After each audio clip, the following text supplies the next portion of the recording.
Welcome to video number 500 and something. This one is titled Dysfunctional Loyalty, an old folks tale. Let's get it. New York, Jersey, Connecticut, and anybody who hearing this watch the weather get a little cold. My flow is what keeps me separate from the degenerates. How could y'all ever let it get to the point where we bounce but don't gotta rap?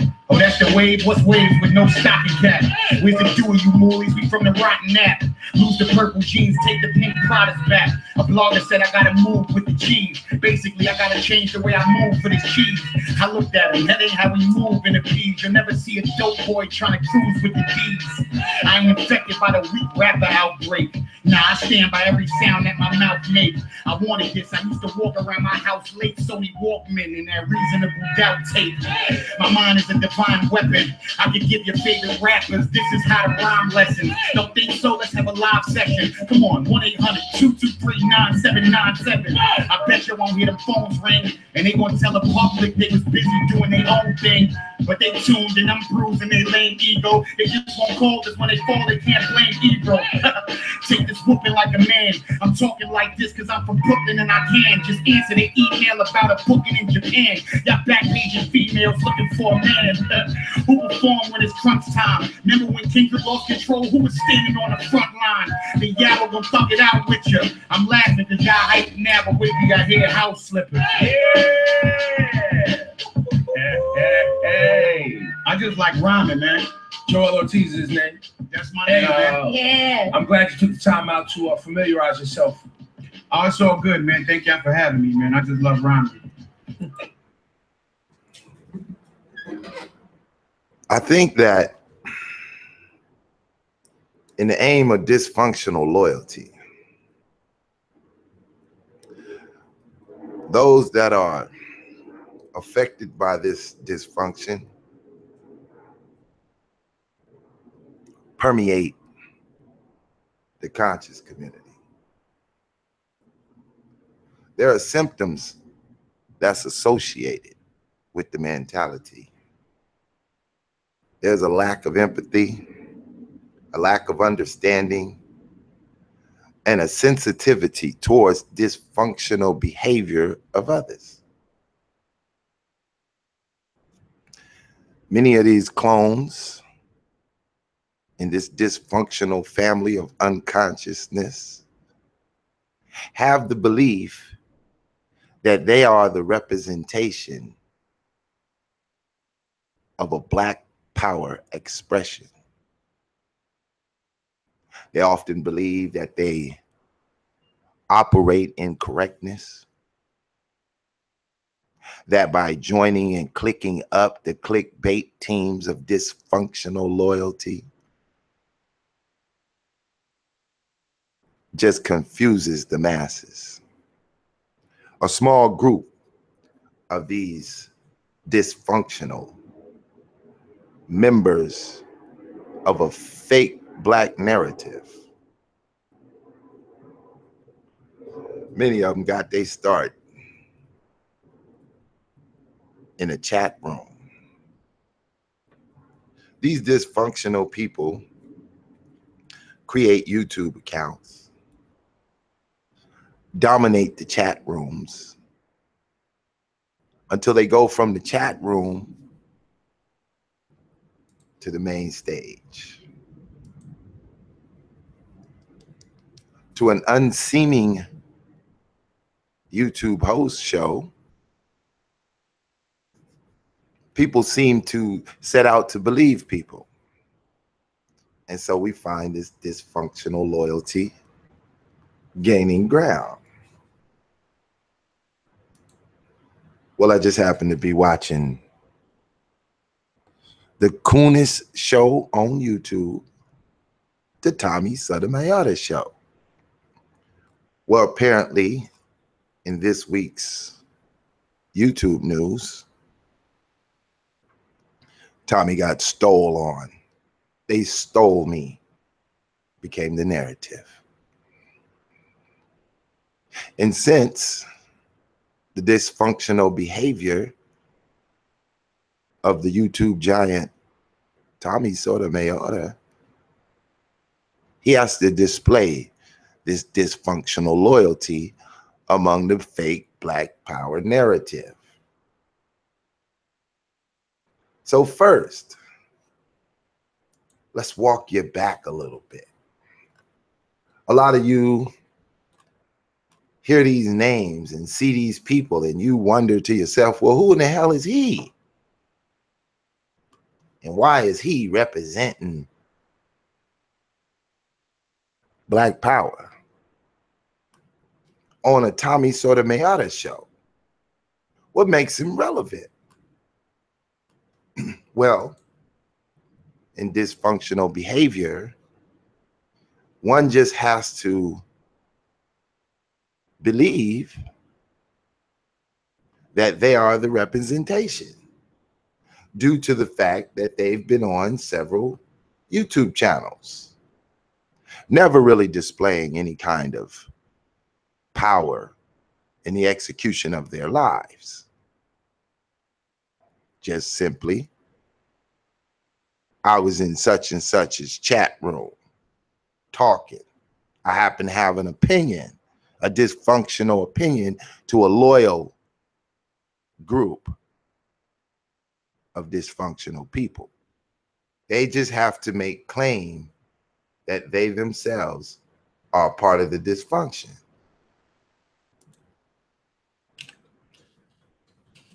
You can find yourself on the Tommy Sotomayor show.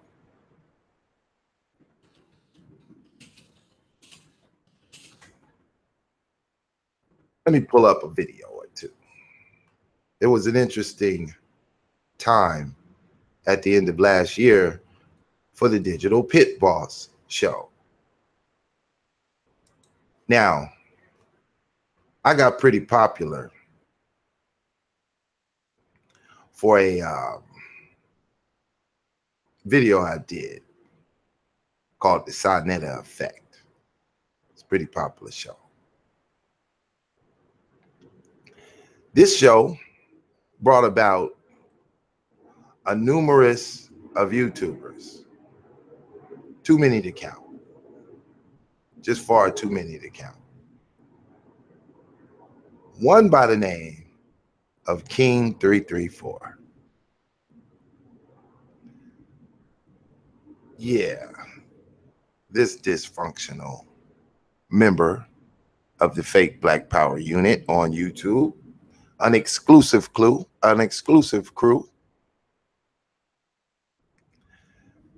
He was a chat roomer in my chat room.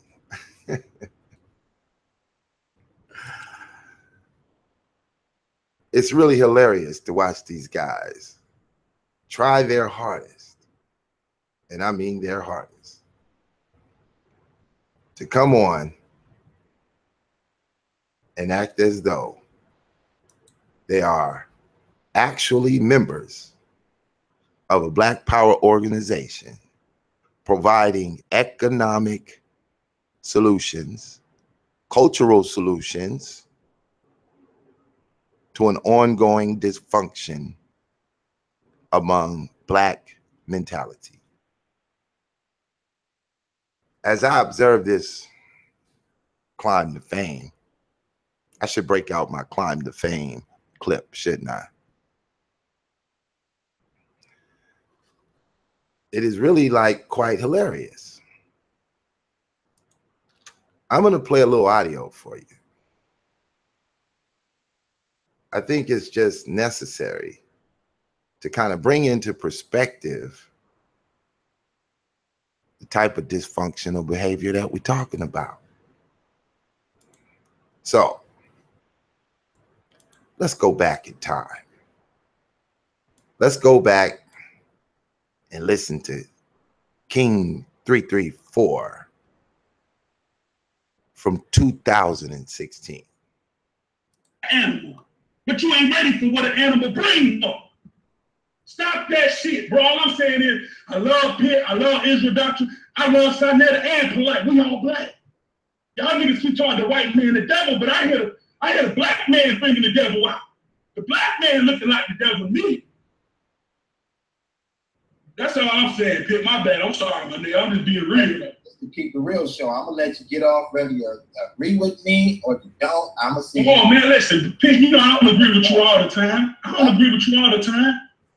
But I agree because I agree that I love you though, because you black like me. Right. What the fuck? I didn't come on this shit to be, man, I'm in Atlanta with you, Pitt. You know I'm gonna pull up on you. But when I pull up on you, I'm pulling up on you with love. Whether I agree with WEB, the boys, Booker T, or this Egyptian voodoo shit or not, nigga. You know what I'm saying? We're gonna come right back to you, Big King. I'm feeling you, man. So I think it was Joel or Unseen wanted to speak next. And then we also got CG. I see you, man. We're gonna get to you. So your mic is open. Hey, Chief, what's going on, Pitbulls? Now, that was a small clip. And we're going to skip on down because he had more he wanted to say. We're going to see. I've been doing some research, and I know y'all niggas gonna get mad. Goddamn, that's why I don't know if I should say this shit now. I've been doing some research, Pitt. Now, goddamn, now listen, bro, I'm gonna be real now. I want you to pray before I say this, because a lot of y'all gonna be mad. Now, I grew up in the church. My father a minister. I come from Baptist church and all that, even though I don't claim no religion, because you ain't about to box me into nothing. Okay, I'm eclectic with my religion, what I believe in, nigga, because I take from all these niggas. But Pitt, you told me to do some research. So Pitt, a nigga been doing some research. Now, I'm gonna tell you what I learned now. All right, now listen. Okay, here we go. It's a girl I got on Snapchat, and she lived in Africa. She lived in Nigeria. Now, I asked the girl, do you believe in God? And she said, yeah, I believe it's one God. Now I said, look, don't lie to me. I want you to tell me the goddamn truth now. I said, tell me about that voodoo that y'all be doing over there in the Yoruba tribe. Now, the girl starts crying to me and says they're trying to erase the Yoruba original ideology or religion or faith that we believe in. She said, even if I tell my dad that I'm not Christian or I don't believe in God and I believe in the original Yoruba religion or the voodoo, or I believe Oshun, the river goddess, is blessing me. She said, my dad would disown me and kick me out the house. Now I said, what is Oshun? She said, the river goddess. Sometimes I pray to her when I'm broke, when I need love, when I'm out here, when I'm lost in the world. Oshun used to be a woman, but now, and as I start putting shit together, Pitt, I say, let me research, let me go a little further with my research, you feel me? And I start looking at these voodoo niggas. I said, well, goddamn, and I seen the Haitians was on the voodoo, and I seen niggas in New Orleans on the voodoo, but I was scared of the voodoo because the media painted the voodoo to look like all these niggas about to just kill me and shit, you feel me? But then I seen the voodoo niggas was Catholic. Hold on. The voodoo niggas Catholic? They believe in God? Hold on. So I start connecting it, Pitt. And I start reading the Egyptian Book of the Dead. I've been doing this shit in like 4 days, nigga. And I start putting it together. Okay, so the Egyptians was kind of kicking the voodoo, the magic and shit. I said, okay, this is what I'm saying, Pitt. I love you to death. And I love God to death, nigga. I'ma never stand off my square. I'm always on my square. Because I believe it's a higher power. But I'm saying somewhere in this motherfucker, niggas are confused. Somewhere. And what I'm saying is this. We got to find a median between all of us and say, God picked my race. I picked my religion. So if Israel doctrine want to believe in what he believes, all I'm saying is we need some universal love, because somewhere in here, these white folks got us fucked up, bro. Right, they fuck you up when they call your culture. They fuck you up when they call your culture religion. And every motherfucker that say they conscious don't know what the fuck religion is. And the Bible say pure religion is taking care of the fatherless, the widows, the fucking strangers, and those that minister to you. That's what the fuck pure religion is. Now, dirty ass religion is everything you say it is, but people use the fucking word out of context and don't know what the fuck they talking about when they use the shit. This is our fucking culture that we do this shit religiously. What if it's motherfucking keeping the Sabbath day or keeping Sunday or doing some fucking Christmas or something? I agree. Y'all call it fucking events and feast of festivals and shit, religious shit. When the nigga keep the Passover, he keeping a motherfucking feast unto the Lord. He ain't keeping no religious shit. It ain't no Jewish shit. It's what the Lord required of his people. If you gonna deal with him, deal with his shit. And it's a culture. It's a way of life. It's a national motherfucking system. It's a spiritual system. It ain't religion. And look, look at this, Israel. Hold on. I don't like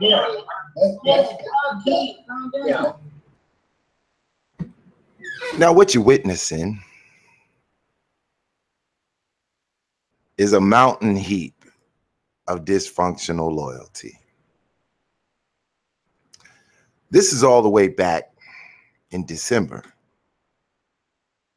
of 2016. And what you have is a bunch of YouTube opinions about an unresearched, 4 days of research on a more complicated level of dysfunction. Now, there were many people that jump on this video. Once I activated that nitro and dropped that Sonetta effect video, from that moment on, the conscious community went into a complete meltdown. Now, this same video has that classic 3-minute bout, Pitt Boss versus Polite.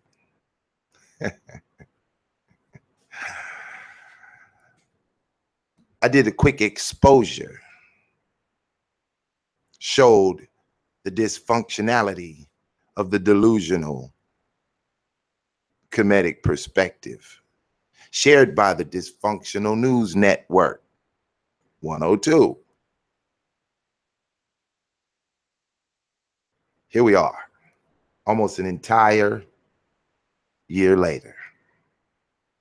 Same cats, same bat channel, same talk.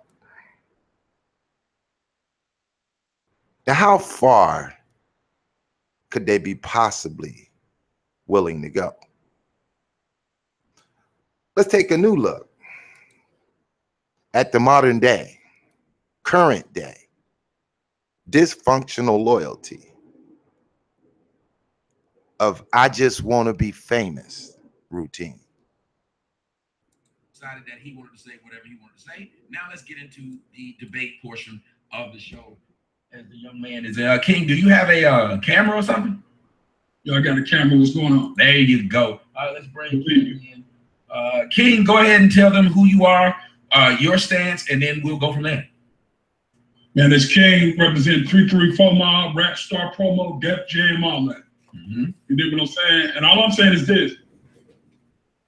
Tommy, you a bold brother, man. You came to Harlem. You a bold little guy. I got love for you. I just don't respect you talking about my mama, my sisters, your daughters, these black women. I know you was with Poetry Studios. I know you like black pussy. Be honest. I know you like black women. What do you mean you know I was with Poetry Studios? You see a black face. Hold on. What do you mean you know I was with Poetry Studios? Hold on, say it again. What did you mean by when you said you know I was with Poetry Studios? I know you was with Poetry Studios. I know. What does that mean? I know, baby. I know, baby. You can't hide no more, baby. No, hold on a second. First off, okay, I want to say something. Hold on, I want to say something. I ain't say with intercourse. I'm saying you was with her. You did an interview with her. I know you like the big breasts. Hold on, I did an interview with Dr. Maat too. Oh, I ain't say nothing about Dr. Maat. No, I'm saying, but I did. Why would you bring up that one? But aren't they both black? But do a hit dog holler. What do you mean? I don't know what you mean. You made a statement, of open statement saying, I know you were with her. What does that mean? Was you with Poetry Studio? Yes, and I was with Dr. Mayat. Okay, congratulations. This is what I'm saying. You're a bold brother. You went to the event. My thing is this. I don't understand if you don't like black women, which I know you do, like on the low. What do you mean on the low? People only see me with black women. That's all they see me with. Okay, on the high end. On the high. That's why let me be honest with you. That's why most dudes mad. Because when I walked in that event, sir, you know who was showing me love? The black women. That would piss them dudes off. I seen her smiling in your face. That's what I'm saying. That would piss dudes off. They claim that I don't like black women, but everywhere you see me with a black woman, and it'd be a fine motherfucker. I'm just saying. So you love black women? Yes, I do. Anybody who watches me hear me say this. Okay, that's what's here. Like I said, at the end of the day, dog, I ain't rushing to no Ku Klux Klan rallies, and I can't be mad if a motherfucker punch me in the mouth if I go to the Klan rally. But because my black ass ain't supposed to be there, no. Hold on. You said if you go to a Klan rally. No, I agree with you, but hold on, what you're not acknowledging. I was invited. And it wasn't supposed to be a Klan rally. It's supposed to be a unity rally. Remember? Sarnetta said he didn't invite you, though. Sarnetta can say whatever he wants to. Sarnetta, the same man who turned around and made a video a couple days ago talking about Tommy was right about black women. Did you see that video? I didn't see that video. That's what I mean. Y'all act like Sarnetta is the bastion of truth. Why he tried to tell people he wasn't paying me for when I was coming to New York the other time. When they were not only paying me, but they were paying me pretty damn good. And I still said no. Huh? Who invited you? It's on video. Sarnetta them did the night before. Did you play it? You can pull it up? I don't know what minute it is, but I'll send you the link to the video I did the night before. I ain't got to, people saw it. And again, if I wasn't invited, why was he asking me to get on the stage and talk to the other one? Seriously, if I wasn't invited, go look at my video. You can see the big swole dude downstairs, the light-skinned dude, look like the guy from New Jack City. That guy was downstairs. He'll tell you I was invited. You was cool the first night. That second night, you was getting kind of brolic. You was telling niggas do something. Wait a minute. The dude told me. Wait a minute. The dude told me, sir. Why would you tell niggas to do something to you? Hold on. Tell me. He said. Really though. No. Hold on. They said they wanted to whoop my ass. What should I have said in response? Why they want to whoop your ass? They already said why they did, because they said I've been disrespecting black women. Let's slow down the dysfunction for a moment. Let's walk this real slow. Now, Tommy is pretty clever. He has a way of attracting like a magnet, low-level mentality. It's something about the way he examines the thought process of a YouTuber to YouTube.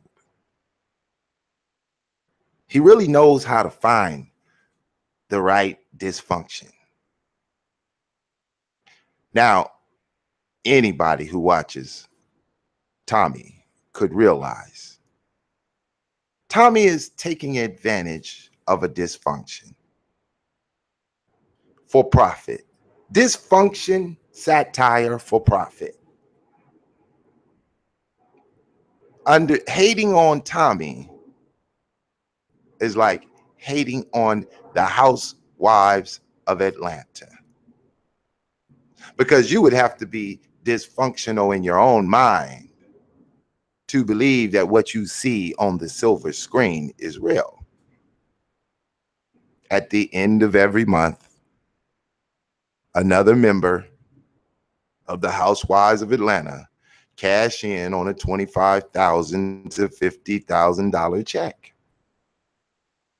Seeing black dysfunction on the screen.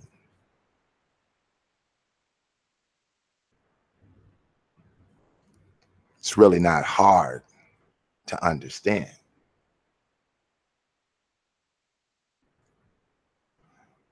For the chat rooms, we got a new chat roomer who wants to be famous. If you'd like to ask a question, it'll cost you nothing less than a dub in the PayPal.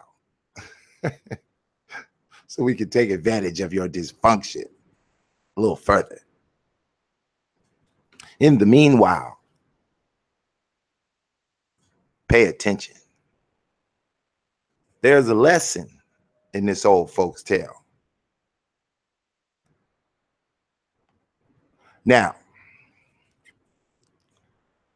if you're watching Tommy Sotomayor and you're not in the belief that his show is satire, that his show is comic relief, comedy about reality of a group of Americans who have been demonetized for profit, who have been mentally enslaved for profit. Anyone watching Tommy, believing that Tommy is doing what he does because he's trying to bring you the facts, bring you the real, give you a deep perspective on Black life in America, has to admit they have a dysfunctional loyalty to this foolishness. It's something about a clickbait title that in otherwise your arthritis in your fingers won't move. But whenever the magnet is attracted to dysfunctionality, off and away it goes. Viral video after viral video. This particular video is sitting on 36,000 views. Now, you would almost have to believe to yourself, why are so many people interested in such satire? Why aren't the Black Power, pro-Black Power, fake Black Power units of the YouTube dudes focused on building Black? Now, King 333 or 334, I don't know if that's his area code. Maybe it's his area code. He's been in a chat room for a mighty long time. He's been in a chat room all year long.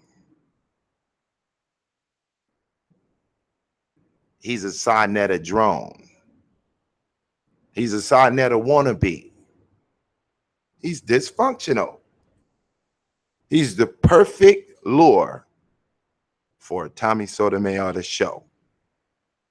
Because as Tommy begins to coagulate the viewers to his show, currently Tommy is topping out at 3,300 viewers live. There's not another YouTuber in the game within the Black conscious community construct, not a one, that can galvanize 3,300 people on a live broadcast. The closest the conscious community has ever gotten to such numbers was December 18th. Kemet on trial. The biggest dysfunctional display of ignorance and repugnant personalities was on December 18th. This was the meltdown of the House of Coconuts. This was the beginning of the new tubers' opportunity to display their dysfunctional loyalty to the agenda of confusion. This is a total mothball effect of confusion. This is the moth lured to the fire. This is dysfunctional loyalty in its prime. Let's go on a little further as we lay down this foundation. Okay. Last I checked, the people who make hold on. What was they posting? Wait. Huh? What What was they supposed to do? Hug you? No, they should have. Hold on, wait, sir. Listen to what you're saying. So white people need to come fuck black folks up, especially you black people on their internet, because it ain't black internet, it's white people. Okay. And y'all on there calling them devils, Neanderthals, and talking all kind of shit. So white people, I'm saying the ones who are doing it, sir, they should be allowed to get fucked up by white people, right? I mean, to be listen, if you're talking about white people and you feel like they fucked up, white people should regulate too. Fuck. It all need to go. It all need to go down. So if you're saying that, so we shouldn't get mad at these cops for whooping these black chicks and black dudes' ass when they talking shit to the cops' face. All right, listen. And that's the logic y'all are using. All right, you ever watched the movie Rhyme and Reason? Mm-hmm. Okay, for every action is gonna be a reaction. It don't make the yeah, but y'all the ones going around begging, talking about some hands up, don't shoot, begging white people not to fuck with you. The white boy ain't walking in the pro-black rally though.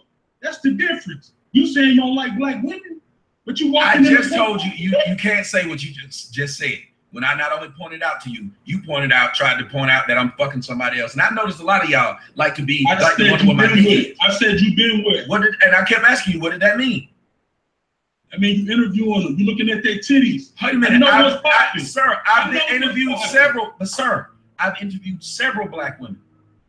Several. There's one on your panel right now. You with black women, right? Okay, that's cool. Listen, I'm off that. But what I'm trying to say is, y'all are asking about things that let you know it's not no real issue with me. Because if you did, why is it if I hated black women when I just told you I didn't? But then I can show you. Yes. So you still keep bringing up, but you hate black women. So why would you be there? If I've already corrected you, then you can't throw that back up as a reason why I wouldn't be there, sir. Obviously, they didn't know that though. What do you mean? Sir, apparently, the black women did because they were the black women. Sir, apparently the black women knew it because they were the one in my damn face. Okay, but did the black women hit you? That's my point is these dudes are supposed to be trying to take up for a group of people who didn't have a problem with me. They're the ones who had the problem. That makes no sense. Can you not acknowledge that that makes no sense? If the black women, if they haven't watched your channel enough to see the videos where you say you love black women, I can't blame them for the actions that they took. You can't blame niggas for being biased. The natural consensus from the audience is you the dude that hate the black women. So I should get beat up because I don't. Hold on. Yeah, please. Hold on 1 second. If what you're saying is true. Tommy did such wrong to black people. Listen to me, King. You know me and you are here. We like this. I know. This is what I'm saying. After y'all attacked Tommy, did y'all go out there and attack the pedophiles, the police officers? I'm saying, did y'all attack the other perpetrators that are in our community? That is, I didn't attack Tommy. No, I'm just saying in general. Well, you didn't attack Tommy. So what is your perspective? After the brother punched Tommy, should he have went outside and punched the drug dealers, punched the board of ed for miseducating our children? What should have been done? Because y'all was right there on 125th Street. Do you not know how many black people there are strung out and the drug dealers that stand on the corner selling K2? Did you address the brothers that was out there selling sticks? Okay. I'm just asking questions. I don't feel like you should spare nobody. But they were spared, and they're spared to this point. I'm saying when Tommy was there, you got a bunch of brothers who thought he was the dude that hate all black women. You call them the hair-hatted hoes, the nappy-headed bitches, and I understand. He talking about the thought bitches and the hoes that ain't shit. I understand that. So the drug dealers and gangbangers hate black women and children? I can't talk. They sell it to them. They sell them to them. I can't speak because they don't want to let me go. I'm sorry. They don't want to hold off their ass. But at the end of the day, let me tell you something. A fraud is a fraud. A fuck nigga is a fuck nigga. I don't give a fuck if it's a white boy. I don't give a fuck if it's a cop that's crooked. I don't give a fuck if it's a crooked preacher. And I love the preachers. And you know what I'm talking about? And if you're a fucked up preacher, you need to be exposed. At the end of the day, I feel you. They should have just been praying on Tommy. Tommy didn't ask for that shit. But at the end of the day, he looked like the brother is tearing down his mama, tearing down his sisters. He got beautiful black daughters. What is you doing out here? Now, I can't help but to think back to this King 334 guy, King 334 mob. He got his start off of Blog Talk Radio. where he was playing rap music for profit. That's what we do. We chime in to dysfunctional behavior because we have a loyalty to it. Now, when he was on my channel, he was a novice to the game, searching for fame. Anytime you drop that link, the hit dog hollers, as he says. Now, the voices that we hear are definitely not a part of the legacy of the thriving Black people who laid down the history of what real Black power is doing. It is definitely not coagulating on a Tommy Sotomayor channel, protecting the ignorance of Sarnetta and his brand. This is the dysfunctional loyalty of these YouTubers. Because I remember in my own circumstance dealing with King 334 mob, he tried to sell me out for an opportunity spot on Sarnetta TV. What an interesting YouTube experience this has been. This has been months and months and months and months and months and months of observing this dysfunctional behavior.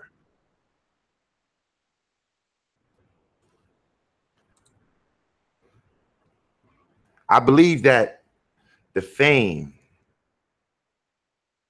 or the idea to be popular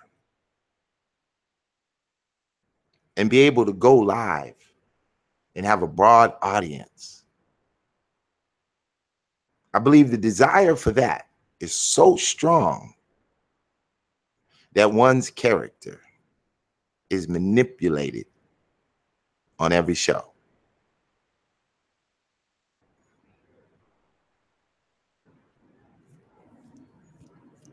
It is like one day you wake up, somebody tells you, hey, have you ever watched YouTube? And you go, no, what is that?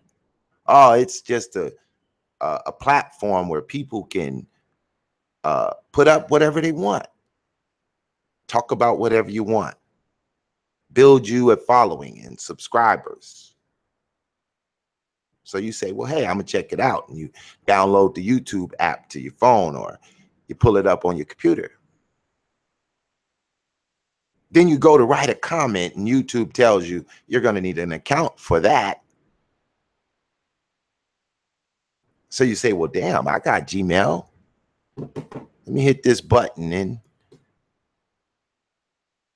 you're not gonna put in your real name because you already know you're here for dysfunction. And you don't want to really, you don't want people to really know who you are. So up pops the name.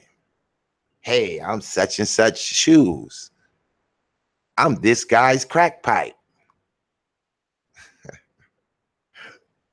You guys come up with some clever dysfunctional names on YouTube. But at the end of the day, you are now a part of the dysfunction. And now you're commenting away. You have this passion to express your dysfunctional loyalty to whoever is popular, whoever is getting the views. You want to be there. You just want to be famous. You just have a desire to speak to the public, but you don't have that magic to draw in the attention. You don't have the ability to galvanize an organization. You don't have the research to comprehend information at an exalting level. You're just mimicking dysfunctionality. Let's take a deeper look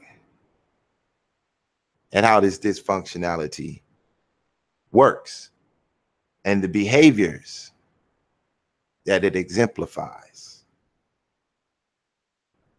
Now, abnormally high levels of jealousy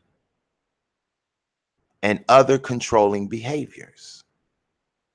This is one of the attributes of this dysfunctional loyalty. There is jealousy among YouTube channel to YouTube channel. If a particular YouTube channel, such as a Tommy Sotomayor, can generate 3,000 live subscribers and 30,000 and 50,000 views per episode, there's a distinct, innate feeling of jealousy among these YouTubers. Because Tommy Sotomayor isn't the worst black man on YouTube to talk about black women. There are droves and droves of them. And most of them are not famous. There are a multiplicity of rappers calling black women skank, hoes, sluts, bitches, whores, all kinds of shit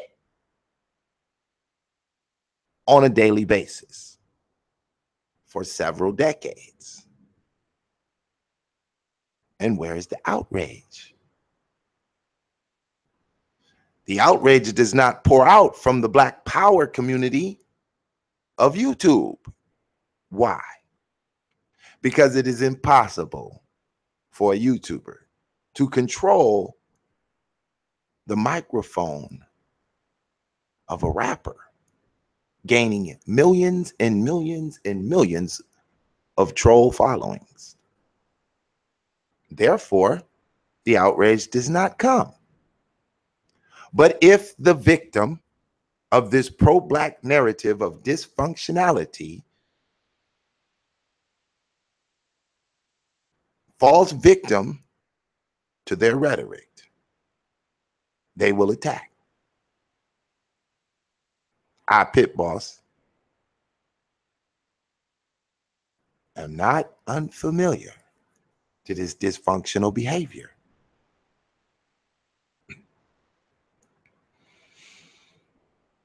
This dysfunction also includes conflict. Conflict of a YouTube marriage, as these particular individuals jump from click to click to click. It's like jumping from marriage to marriage to marriage. Between the separations and the divorces of partnerships among YouTube, this conflict continues to remain.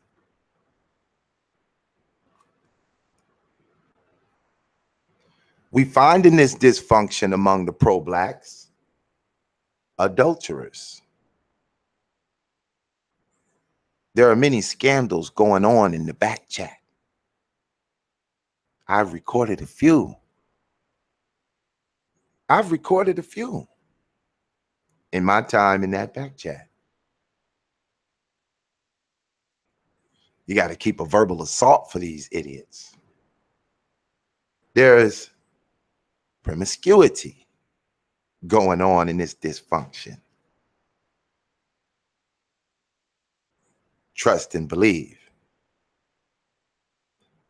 Here and there, we find a pro-black scamming the community, and the community is very vulnerable for scammers because they're operating in a dysfunctional loyalty. Anything that appears to be vomiting up the perspective is prime for the scam.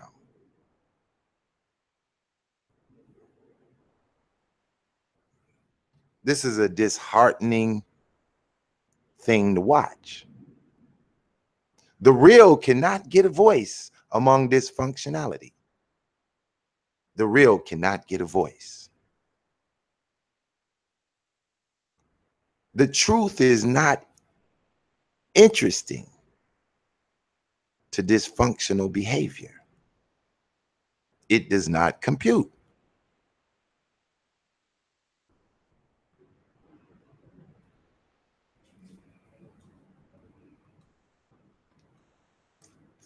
I wonder, where will they be in just a few years? Is this pro-conscious perspective still going to be on YouTube, still arguing the same point forever? How far back does this dysfunction go? At what point did this dysfunction begin? Who is the perpetrator of designing this social experiment? The pro-black narrative. Where does it come from? What does it actually mean? Most of these phrases in the conscious community have no meaning.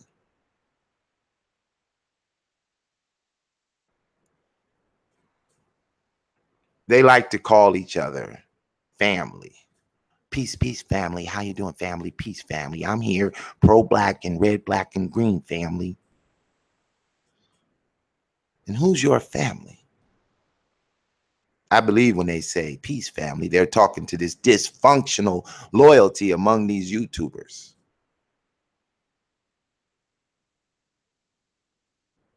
There's not any family going on. See, family would have too much love for one another. Family would have too much support for one another. Family would want to see another rise. Now look how many downlikes I got. The downlikes represent the dysfunction. Because a crackhead does not want to admit they have a crack problem. That would sound too much like right.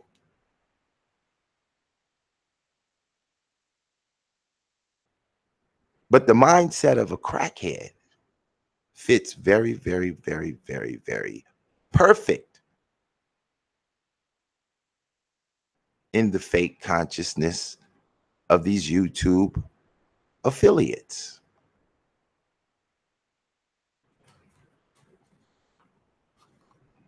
Now, all these people going on Tommy Sotomayor to profess that they're Black power in the modern era, you couldn't click on their channel and get a pro-Black video to save your life. Because what they really are YouTube correspondents for a fake Black narrative under the Don King of being fake. Sa Cheddar, Sa Netta, Sa Satan. He's a magnet for the falsification of power. Now, I'm sure my haters are wondering, Pitt boss, aren't you a part of this shit, Pitt boss? Let's deal with that. Years ago, Pitt boss came in the game of the conscious community's perspective. Pitt boss perspective is anti-Satanism. The conscious community loves Satanism, but hates to admit it. Pitt boss is running the narrative that corresponds with great leaders Who is the #1 guy in the pro-black RBG narrative? Well, it's the good old Marcus Mosiah Garvey.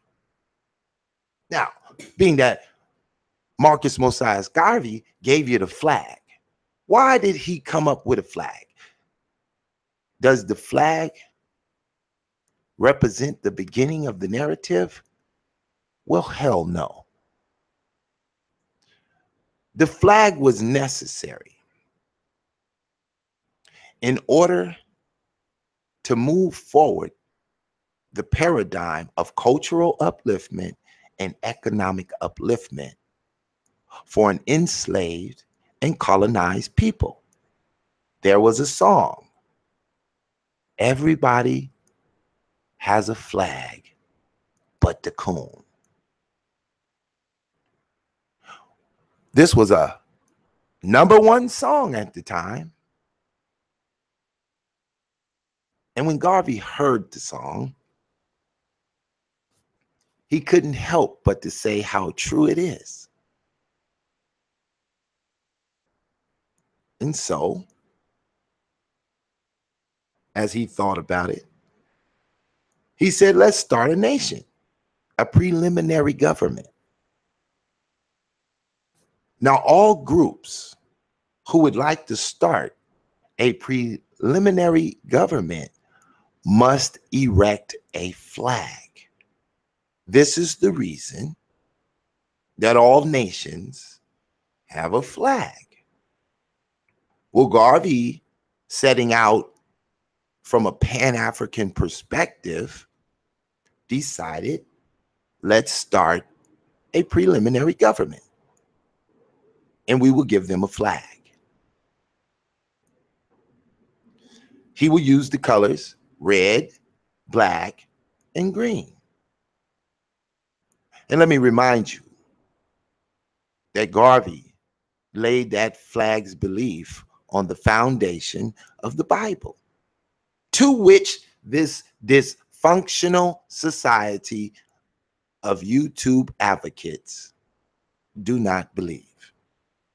If Garvey was here today giving a speech at Madison Square Garden like he did at his time,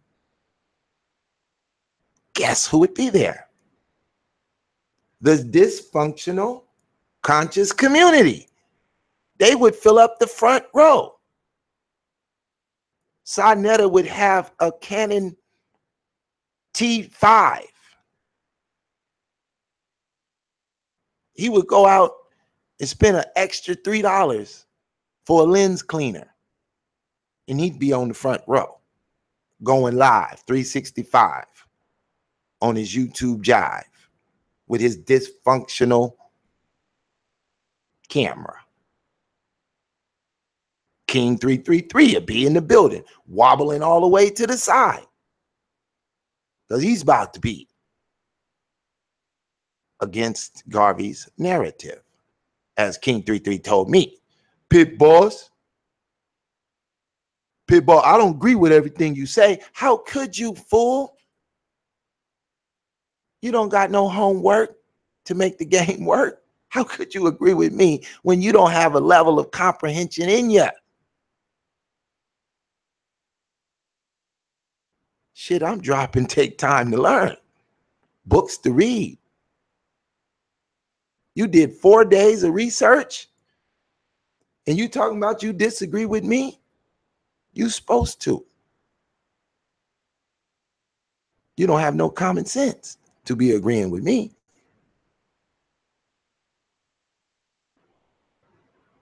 Who else would be there? The fake comedic RBGs would be in attendance. And could you imagine Garvey beginning his speech? Hello, my name is Marcus Mosiah Garvey, and I'm here today to establish a preliminary government. I'd like to introduce the flag. It'll be the red, black, and green. The red will be for the blood. The black will be for the people. And the green will be for the land. In other words, the red is for the blood. The black is for the death. And the green is for the resurrection of Christ, our Lord and our Savior. Immediately, the entire fake black power narrative would get that little crookedness in their eye. What the fuck is Garvey talking about? He believe in that white Jesus? Dysfunctional loyalty to a foolish ass Afrocentric out their goddamn minds community. This is what we would have in Madison Square Garden live. We'd have a full audience of ridiculoids who don't have a goddamn clue what they supposed to do. Garvey would continue the speech. I give all praises to the Most High God, the one that strengthens me. And immediately, what the fuck is going on with Garvey? I thought he was pro-black. He's pushing that white man's Bible.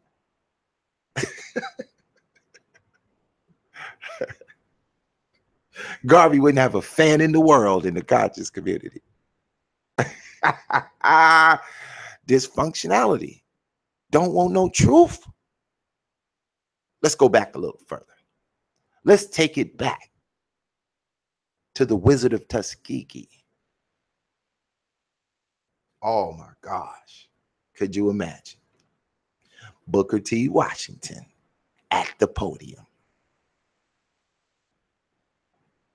in 1881 with the fake narrative of the conscious community in attendance. Booker T.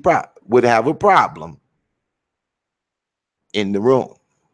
Booker T. would open it up. Hello, I'm Booker T. Washington, and I'm here to give you the STEM program. What the fuck is Booker T talking about? What the fuck is the STEM? Dysfunctional loyalty has a voice, and it's called the conscious community. And they are opposite the truth. Booker T. Washington would be trying to explain all great civilizations were built on this fundamental principle, that science is inevitably a must learn, that technology will be the reason why nations rule in the future. Engineering is going to be necessary to make hard work easier. And mathematical principles are the construct of language. At this particular moment, the ridiculoids of the conscious community would just about be blowing up in their chairs. Are you meaning to tell me that double consciousness is not necessary? What in the hell? How come we not studying the skulls of Kemet? When you gonna talk about Amun Ra? And Booker T could only respond, I am guided by the Most High. I built Tuskegee out of a small church. I modeled my school after MIT, a technical institute, in order to drive the industrial age. What the fuck are you talking about, Booker? Bring W.B. Du Bois up in this bitch. What else could they do? Because that's who they follow. So just imagine W.B. Du Bois at the mic. Hello, I'm W.E.B. Du Bois. I'm the head man of the NAACP. I work for a Jew named Joel Spingard. And today, we need 10% of you Negroes to start a YouTube channel and influence the rest. Sonetta, I'm an atheist. Oh, God damn. That's my man. You can hear Sonetta in the background. That's my goddamn man. He don't believe in that white Jesus. W.B. Du Bois would give him a wink. That's right, Sonetta. That Bible is the hell on earth. We need to destroy it. Therefore, we're going to go to marching. And we're going to go hoorah, hoorah, until we integrate this society. Let's get rid of black economic power. How about that? God damn it, that's my man. And the whole goddamn dysfunctional community would be in applaud that they finally got a fake black revolutionary who gonna rep that red, black, and green after he enacts the most horrendous atrocity on black power. The dysfunctional community will go crazy because they love a socialist mentality with a nationalist rhetoric. This is how dysfunctionality works. Preach one thing and do another. Destroy the truth and prop up the lie. This is the dysfunction of the conscious community.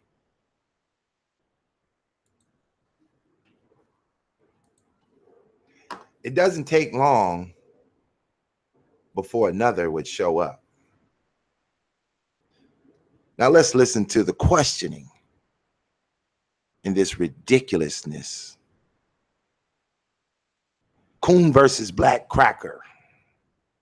The coon versus the black cracker. Let's see who wins. Responsibility is it for that person to have the information? You can't go into a court of law and say, Your Honor and the jury, I want you to convict this man of murder. Okay, where's the evidence? Well, I don't have all that yet, but I know he did it because I've heard from Bobby and them that he did. And being a responsible adult, responsible adult and going on social media and having a message, and that's your platform, you have the responsibility to be informed of what somebody is. So let me get this right. The event was supposed to stop and do their Googles. And pull their phones out, start Googling shit. No, how about they shouldn't have put their hands on me? How about they shouldn't have put their hands on me because they didn't? Hey, Tommy, how about, I'm gonna be real. I feel you on that. The same way I don't feel like Tyreek should have called you crispy. I feel like that's some racist shit. At the same time, you got to take some of the responsibility as well, my brother. No, wait. Again, I'm invited to an event, sir. I'm invited, sir. Wait. I am invited to an event. I'm getting ready to walk up and I'm literally putting on my microphone and everything, getting ready to go speak. Why would you then tell me you bear some responsibility to what some soft ass niggas who can't accept a YouTube video? Because that's all it is. Because if my YouTube video bothers you that motherfucking much, remember, I only get videos based upon what is sent to me, and the black women are doing it to themselves. If I was going around recording people in their intimate times, you'd be right. I'm a dick now. I'm walking up into a black woman's house, recording her, then putting it onto the internet. But the black woman puts it on the internet herself. I take the video. And that makes it public domain. Yes, makes it public. So if it wasn't Tommy, it's other nationalities and races and other ethnic groups that can use this ammunition to dehumanize us globally. So why are we talking about Tommy commenting on public domain information when people are freely exposing themselves, brother? It's like a movement. Instead of people breaking up the fight, I saw people holding up cameras. Yep. Instead of diffusing the altercation with Tommy, they pulled out their nigga shit. Can I tell you? Can I tell you what I'm talking about now? Yes. Tommy sitting there talking about some y'all niggas do something. What the fuck? What do you think you are? Would you like me to play it back? Please play it. Hey yo, white chat room. Go ahead. You talk to him while I cue it up. Yeah. But let me Q Butter's getting ready to come on. Q Butter's getting ready to come Cool. on. so like you. Okay. Now it's going to get complicated. Now we're going to get an extreme version of ridiculousness. Q peanut butter, the most faulty, fake Pan-African to hit the scene.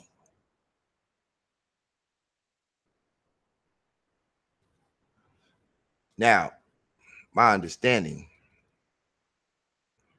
is that 90% of the ghetto in Harlem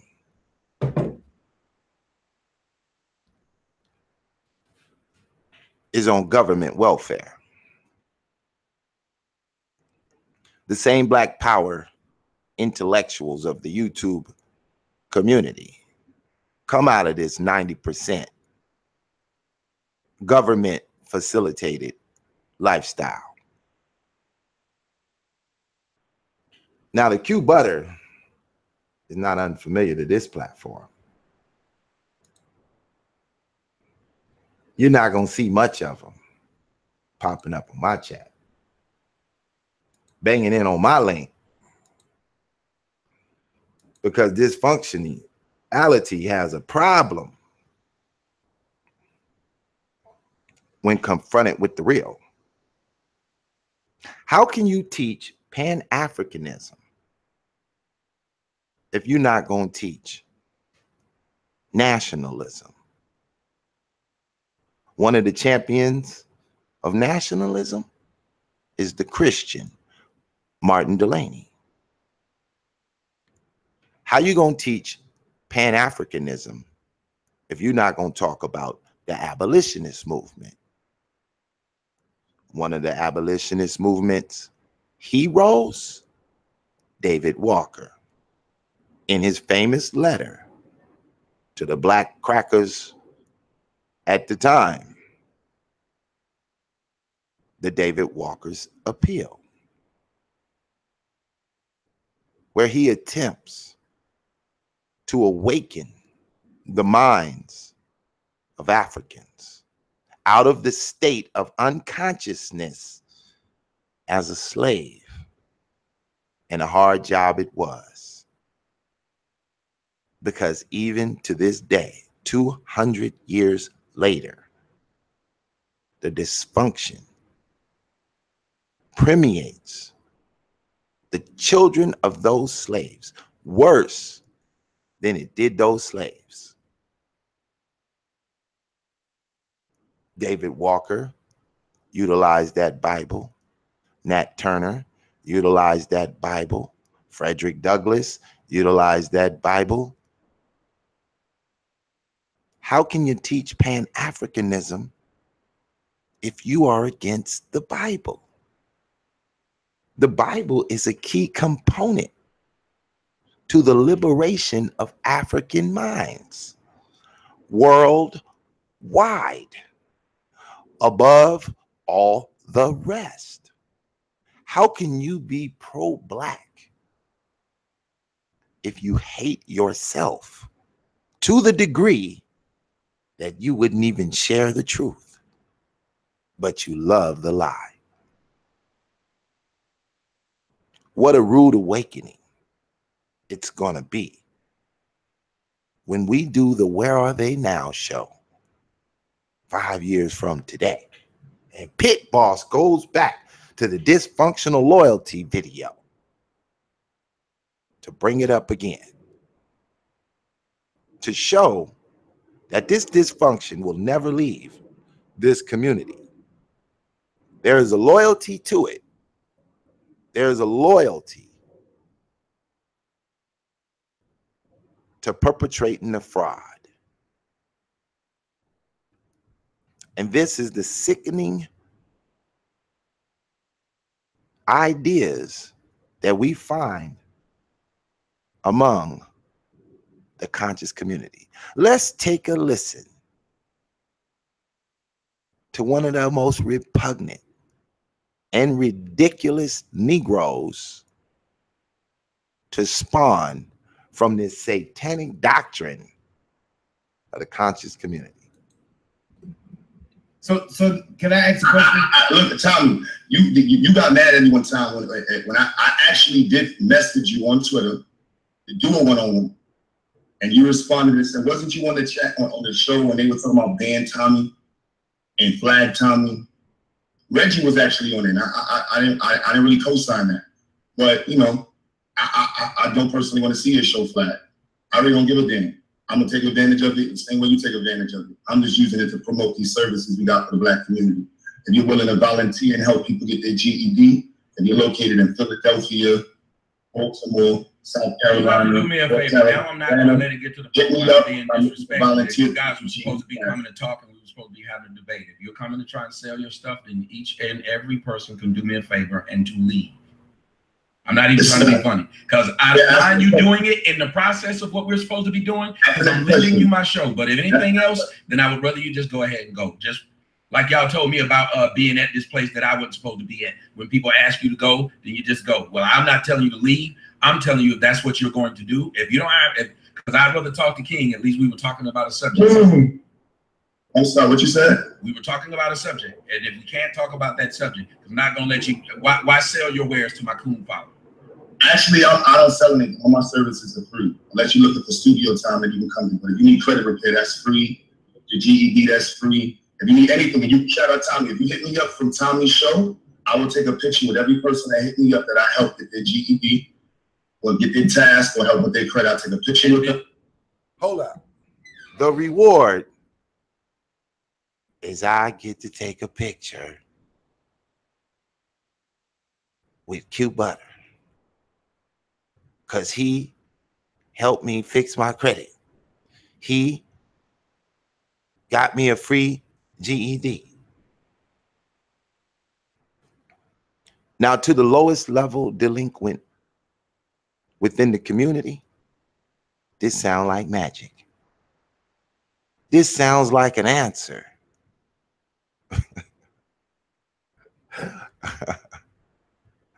This sounds like an answer.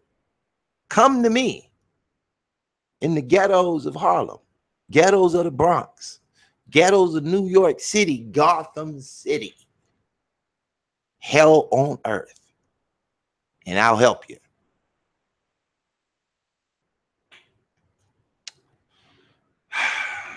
Where are they now?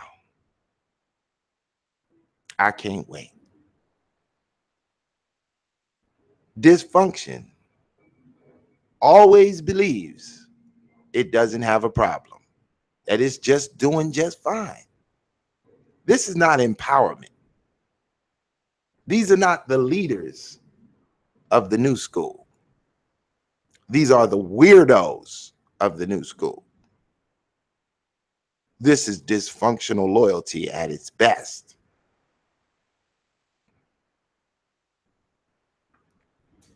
Now, apparently, they don't want to face this Christian Pan-African narrative I'm spitting. They don't want to deal with the Aleister Crowley, Madame Blavatsky, Margaret Sanger, Alice Bailey, Ayn Rand perspective that they're running in blackface. They don't want to deal with it. Because if you expose the lie, the fraud comes to an end. And there is too much to gain in being dysfunctional to get on the right side of the Pan-African mission. There was a 10-point plan laid out in the UNIA perspective.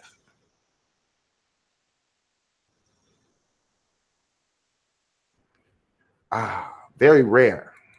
Very rare.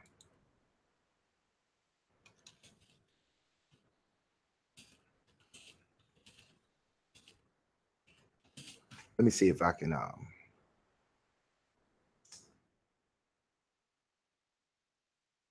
let me see if I can get the right page real quick. Let me just see.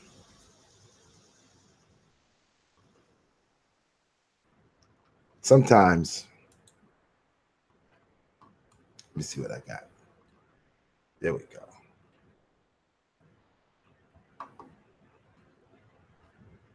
Let's see. Let's see what we can find. I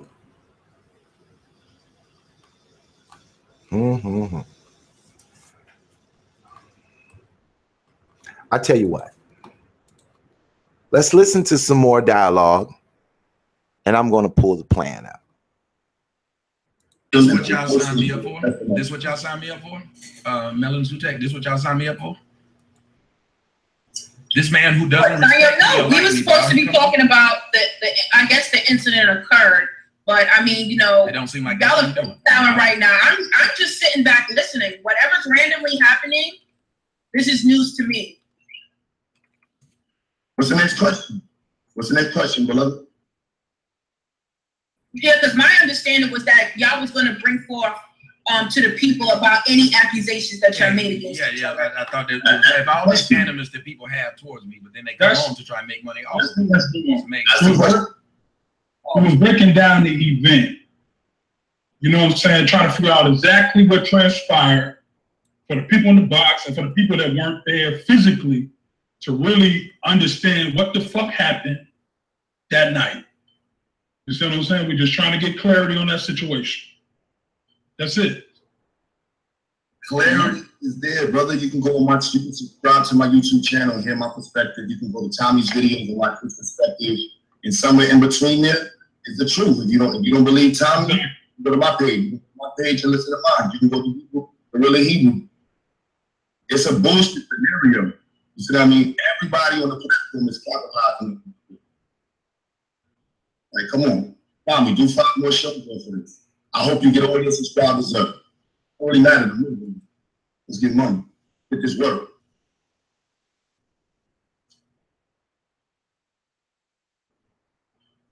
Well, Tommy, was you able to touch on the things that you wanted to touch on while he's like, I guess, on the show? You wanted to get everything out that you need to get out to Tommy? Because I don't want the viewers to be confused, nor the people on the panel. Well, can I ask a question? Anything? Can I ask a question? I guess I just want to ask a question. For the record, Q-Butter, do you have a problem with Tommy? Do I what? Do you have a problem with Tommy? I personally have a problem with his perspective and the way he puts his perspective out there. And I said that I think I would love to, just in the emotionally speaking, professionally, I can have a problem with many different people. It doesn't really matter. But emotionally, people from the inside, I don't like his views, the way he puts them out there. And I think he's a constructive and positive thing to create the change that he wants in this community. Okay. So there is, you disagree with his perspective that he has? His perspective, yes. And the influence his perspective has on the community, yes. Okay. Of course. Okay, so if you disagree with that, then why do you feel the need to, I guess, use his name to promote your message? I believe earlier on you said that anything put on YouTube is public domain. Yeah, I get that. I'm just asking that question. If you have a problem with him, though, that's just like you saying if you have a problem with David Duke and the Klan, then you go and put David Duke in all of your material to make sure that your message is getting out if you have an opposition to what he's saying? Mm-hmm. Yes, depending on your platform and how your marketing strategy. Right now, my marketing strategy includes taking advantage of people like Tommy Sotomayor. Okay. He can market what he's saying. I do. Brooklyn all day. Okay. So therefore, the fact that you it's okay for you to capitalize off of his name, But the fact that his platform is based on things that are happening in the world that he's not creating, he's just simply reporting on, then that's a problem, and he's getting over on black people, and he's doing black people a disservice. Yes, he's profiting off of that, yes. And you're profiting off of him profiting off of that. No. But I'm profiting. You said no? How? Explain to me how. Especially when you just said marketing. You just and then you got a big old big ups. Yeah, that's my brother. From Brooklyn in the house. Yeah, he's doing it. You just wait again. We got him, girl. We got him. This is what I'm saying. Is that at least he was honest as opposed to other brothers. Honest. I didn't have. Wait a minute. How was that? Wait a minute. Hold on. Wait a minute. Then by your logic, hold on a second. Hold on. Let me say something to her. By her logic, hold on. By her logic, then the nigga who invited me to come to the show, you know, they should be clapping because they got me there on the one pretense, and then they were honest after they punched me in the face. Tommy, don't take it like that, bro. It's not like that. It just shouldn't have been this excitable thing when a brother. Maybe it shouldn't have been this excitable thing that a brother just stated. Yeah, I said this one thing to get on here, and now I'm on here doing my thing, and I don't give a fuck who notices. Maybe that shouldn't have been. Oh well, no, brother. I wasn't saying. No, listen. I wasn't saying it from that context. What I was saying is that he was honest about that on your platform to market, as opposed to other people who will try to like be your friend and play the game. But they all do that afterwards. But I'm saying he's already done it. Oh, but no, look, listen, Tommy. But what I'm saying is that how many of those, right, that make videos about you confess that they all do that lame shit. Kev Gills just said the same thing. Kev Gills just said it. He said, "I'm gonna keep using his name." Here, True Freeman said it, and I'm gonna keep using his name. I was on to the button, and I was okay. Y'all go ahead. I think Tommy's looking the wrong way. I wasn't saying. I was saying that he was being honest. And I was on. The difference in how I profit, since you can put it like that, is that the people with me up are getting services that is better than life.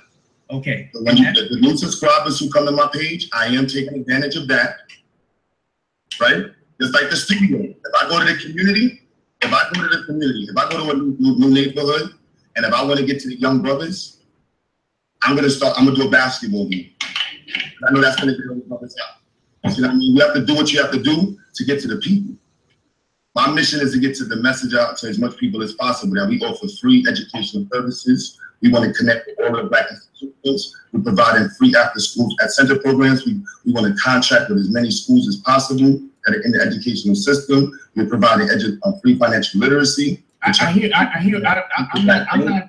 not knocking what you're saying, but so that's the difference. No, the difference is just like this. If I'm the owner of Firestone, the tire company, okay, and my slaves that I had, I didn't go get them. I just used them because the free labor helped me to grow my business and to grow my profit, but I use some of my money to help the people in the community and those that are around me. I'm still profiting off of the person who's doing the exploitation. I'm just not directly doing it. You're indirectly profiting from something that you are totally against. And but you don't see, hold on, let me finish. There's a moral value to that you are essentially compromising and saying it's okay because you reaching the others. There are plenty of other ways, hundreds and thousands of other ways for you to get your message to those that you are concerned about and to those that you care about than to go through the path of this, saying that this is why I'm doing it this way. This is not your only outlet. This is not your only avenue. Take the high road since you're so high and do it the right way so that you don't have this stain on your progress. Why do that when you don't have?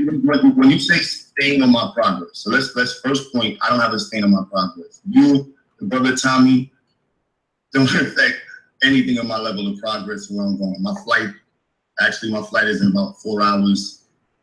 Shout out to California, the college I'll be speaking at tomorrow. LA, I'll be talking out there, providing free services in Compton, straight to Crips. So you know, it's not affecting my profitability. If you were selling drugs, to fund your operation, would that be a bad thing? I don't do that. So I'm asking. No, I didn't say you were. I said if you were selling drugs to fund your operation, would that be a bad thing? Ask the CIA. After what? Ask the CIA. Ask the CIA. Okay. Anybody else on the panel? If Cuba was selling drugs, I'm not gonna sit here and waste my time, my audience's time with this shit. This is what y'all don't get, man. No. Here's the part I don't get is that when somebody this is it, bro. And a regular question. This is it, bro. So here, wait, she wants. Let me say this. Let me say because you were talking. Let me say this. We are surrounded by opportunities. Don't y'all niggas get this shit? Somebody wake the fuck up in this motherfucker. The only opportunities that y'all That's going the out problem, because guess what? I'm here for the truth. I'm that prophet of shit. So I'm gonna tell the fucking truth, nigga. I don't give a fuck. So your homeboy. So what do you say when your homeboy, who is supposed to be the same thing as you, I'm just coming to bring the truth, but your homeboy came in and said, man, I'm just trying to market my shit. Man, I'm trying to, hey man, I thought that was his introduction. I'm waiting for the hook, line, and sinker. Let's get it. That's all I'm saying. Because if all this animus is towards me, yet you get on the line with me, and all this, yeah, he need his ass whooped, but nobody can explain why he need his ass whooped. Because you talk too much, man. You think tough, man. You swerved on something. But on another note, yo, hit me up, subscribe to my page. If you don't give a fuck about Tommy, fuck this, man. Black power all the time, everything, man. I'm out of here. Right. I figured that. You know what? I figured that. Exactly. And on that note, I'm going to make sure that I'm just going to go ahead, since everybody thought that was okay. I don't need anybody else here.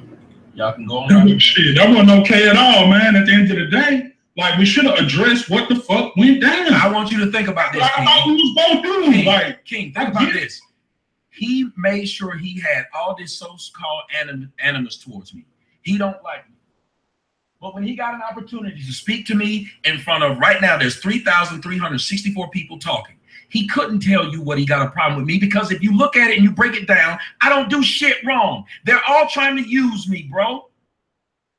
Yep. He came right on here. Look what he did. And he thought it was cute, like a little bitch, giggling every 5 seconds. I'm gonna say this. It's a bit of truth in what you say, but I gotta say, you do rub people wrong sometimes, Tommy. That's just fact. Bro, and the way Q did that, let me say that the way Q did that, that's my boy, that's my dog in the whole nine. But at the same time, I can't 100% respect it. Dude, that right there. Not 100. I can't. Not 100. That was unbecoming of a man, and that was just. Yes, I can't. But bro, Tommy. Hey, Tommy ain't perfect. No, wait, we're not talking about perfect. Now let me stop it right there, because this is the point where no progress is going to occur, because we just simply have King 334 mob and the ridiculous mind of a Q butter and a melanin suit tech who don't got a goddamn clue. All of them representing that false black power. Now, I couldn't quite find the mission statement online. I have the page, but just couldn't cue it fast enough. But I would like to read an excerpt of Marcus Garvey. Let me show you the page I'm reading from. You might decide you want a real education on what Pan-African mentality is about. This is the blackpast.org. This is 1922. Marcus Garvey, The Principles of the Universal Negro Improvement Association. And this was in a speech in New York City on November 25th, in 1922. I come down to this paragraph here. Now you can't read it, but I'll read it for you. I don't want to blow it up. And it simply states, this is Marcus Garvey in his own words: we are not preaching a propaganda of hate against anybody. We love the white man. We love all humanity, because we feel that we cannot live without the other. The white man is as necessary to the existence of the Negro as the Negro is as to the necessity to his existence. There is a common relationship that we cannot escape. Africa has certain things that the Europe wants, and Europe has certain things that Africa wants. And if a fair and square deal must bring white and black with each other, it is impossible for us to escape it. Africa has oil, diamonds, copper, gold, rubber, and all the minerals that Europe wants. And there must be some kind of relationship between Africa and Europe for a fair exchange. So we cannot afford to hate anybody. The question often asked is, what does it require to redeem a race and a free country?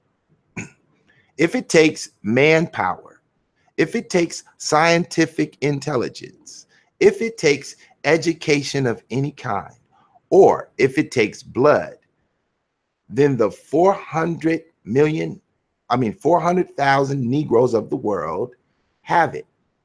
If we have been liberal-minded enough to give our lives blood in France, in Mesopotamia, and elsewhere, fighting for the white man, whom we have always asserted, surely we have not forgotten to fight for ourselves. And when the time comes that the world would gain and give Africa an opportunity for freedom, surely 400,000 black men will march out of the battle plains of Africa under the colors of the red, the black, and the green. We shall march out, yes, as black American citizens, as black British subjects, as black French citizens, as black Italians or black Spaniards. We shall march out with the greater loyalty, the loyalty of race. We shall march out in the answer to the city of our fathers who cry out to us for redemption of our own country, our motherland, Africa. None of these clowns would cheer for Garvey. They are anti-Garvey. They are anti-black power. They are Satanism in blackface with a dysfunctional loyalty to uphold a lie. They're disgraceful. That is the summation of this fake black power on YouTube. And therefore, to the YouTuber who asked the question, was I a part of it? The answer is absolutely not. I'm the truth in the booth.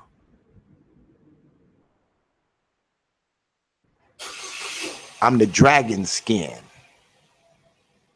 bulletproof to the lie. I'm anti-Aleister Crowley. I'm anti-Planned Parenthood. I'm anti-Margaret Sanger. I'm anti-Ayn Rand. I'm anti-Alice Bailey and her 10-point plan. I'm some shit you can't understand. This fake black power will kill a man.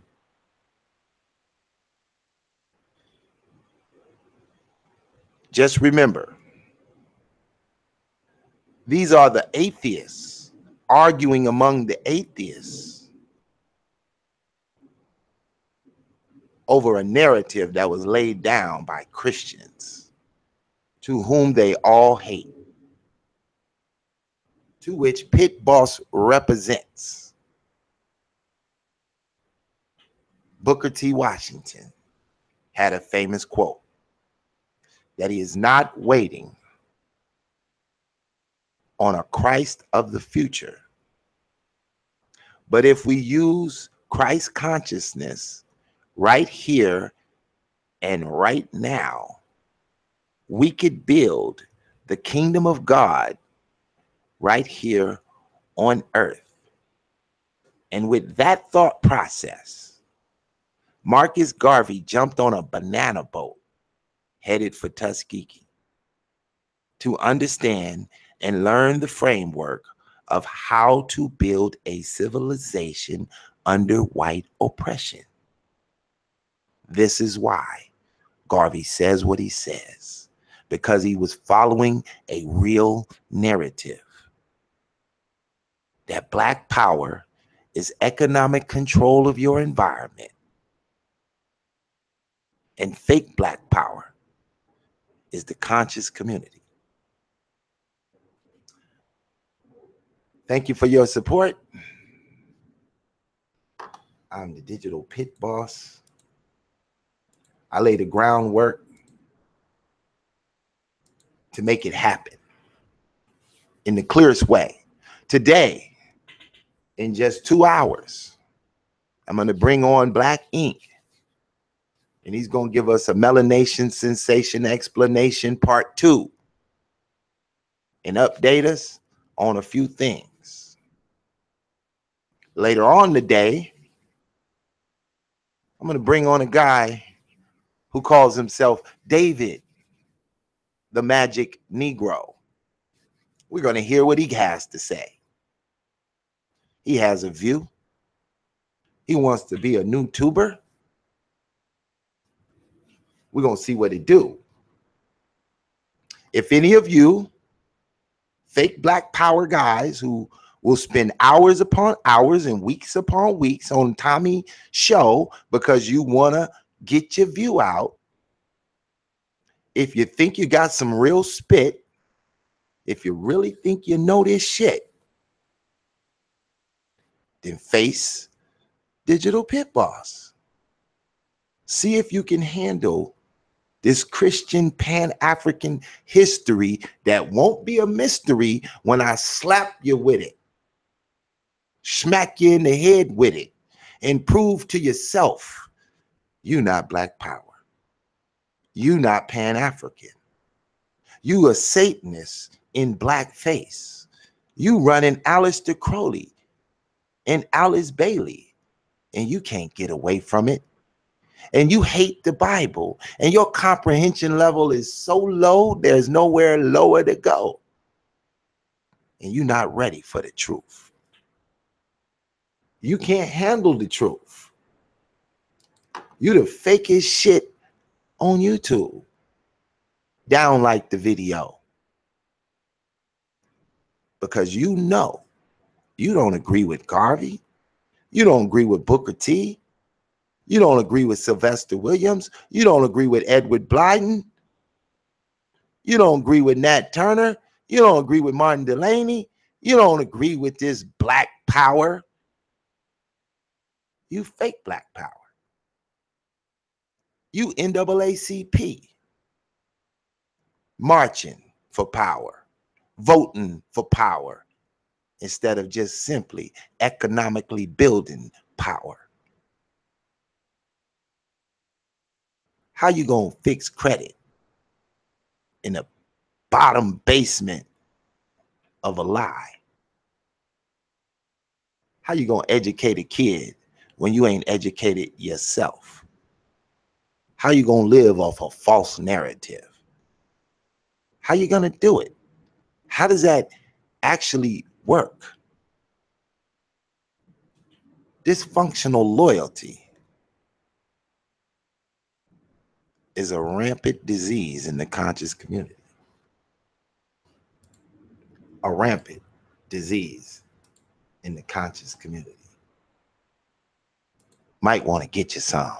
New York, Jersey, Connecticut, And anybody who hearing this, watch the weather get a little cold. My flow's what keeps me separate from the degenerates. How could y'all ever let it get to the point where we bounce but don't gotta rap? Oh, that's the wave? What's waves with no stocking cap? Where's the do of you moolies? We from the rotten nap. Lose the purple jeans, take the pink products back. A blogger said I gotta move with the cheese. Basically, I gotta change the way I move for this cheese. I looked at him, that ain't how we move in the bees. You'll never see a dope boy trying to cruise with the D's. I ain't infected by the weak rapper outbreak. Nah, I stand by every sound that my mouth made. I wanted this. I used to walk around my house late, Sony Walkman and that reasonable doubt tape.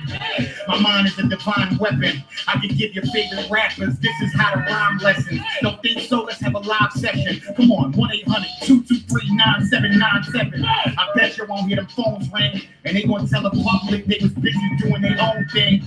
But they tuned and I'm bruising their lame ego. They just won't call us when they fall, they can't blame Ebro. Take this whooping like a man. I'm talking like this cause I'm from Brooklyn and I can. Just answer the email about a booking in Japan. Y'all back Asian females looking for a man who perform when it's crunch time. Remember when Kendrick lost control? Who was standing on the front line? The y'all gonna fuck it out with you. I'm laughing cause y'all hype now, but wait till y'all hear house slippers. Yeah!